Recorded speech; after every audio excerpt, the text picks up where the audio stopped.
আসসালামু আলাইকুম বন্ধুরা, তোমরা সবাই কেমন আছো? আমি ভালো আছি। তো আমি বাড়িতে গোকুল পিঠে বানিয়েছিলাম, সেটাই শেয়ার করছি। আর এই যে মটা আমি নিজে বাড়িতে বানিয়েছি, 2 কেজি দুধ নিয়েছিলাম, সেটা রোজ জাল দিতাম।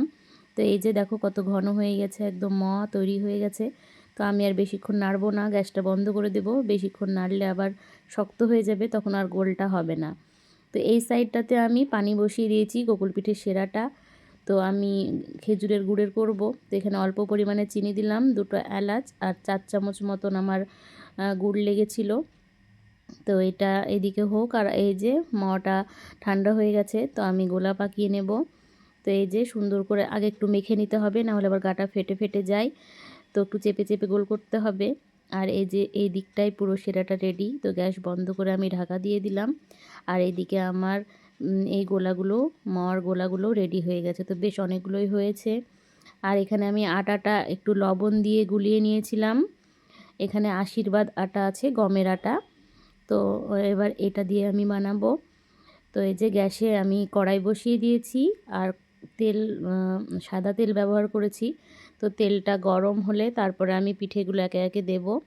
তো এই যে দেখুন, তেলটা গরম হয়ে গেছে আর পিঠেগুলো একে একে আমি দিয়ে দিলাম। তো প্রথমে আমি 5টা দিয়েছিলাম, বেশি দিইনি। দেওয়া যেত, তো আমার ভীষণ ভয় লাগে গোকুল পিঠে আবার সাইড দিয়ে বেরিয়ে যায়। তো দেখুন আমার বেরোয়নি, কত সুন্দর ফুলেছে। আর ভীষণ ক্রিস্পি হয়েছিল বাইরে থেকে, আর ভেতরটা একদম নরম। তো সব পিঠেগুলোই ভীষণ ভালো হয়েছিল।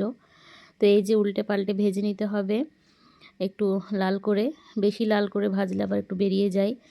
তো এই যে এরম করে ভেজে আমি তুলে নিলাম। তো এই যে একে একে সব শিরায় ডুবিয়ে দিয়েছি। আর অনেকগুলোই হয়েছিল, শিরাটাও একদম পারফেক্ট ছিল। তো সবগুলো পিঠে আমার ভাজা হয়ে গেছে। তো লাস্টে একটু আটা বেঁচেছিল, তো সেটাকে চিনি দিয়ে গুলিয়ে ওই যে আদোসা বলে, ওটাই বানিয়ে নিলাম। এটাই আমি ফার্স্ট টাইম বানালাম, এর আগে কোনো দিন বানাইনি। তো বেশ ভালোই হয়েছিল। তো এর মধ্যে শুধু চিনি দিয়েছিলাম, আমি আর কিছু দিইনি। আর একটু পানি দিয়ে আটাটা একটু পাতলা করেছিলাম। তো এই যে দেখুন, এটাকে আমি উল্টে পাল্টে সুন্দর করে ভেজে নিয়েছি। এটাও খেতে ভীষণ ভালো লাগে। তো আমার এটা ভাজা হয়ে গেছে। তো এই যে দেখুন, গোকুল পিঠে একদম কমপ্লিট, সেরাই ভিজে গেছে। পাকওয়ানটাও ভীষণ ভালো হয়েছিল। আমার বর আমাকে 10-এ 10 দিয়েছে। তো সবাই ভালো থাকবেন, সুস্থ থাকবেন।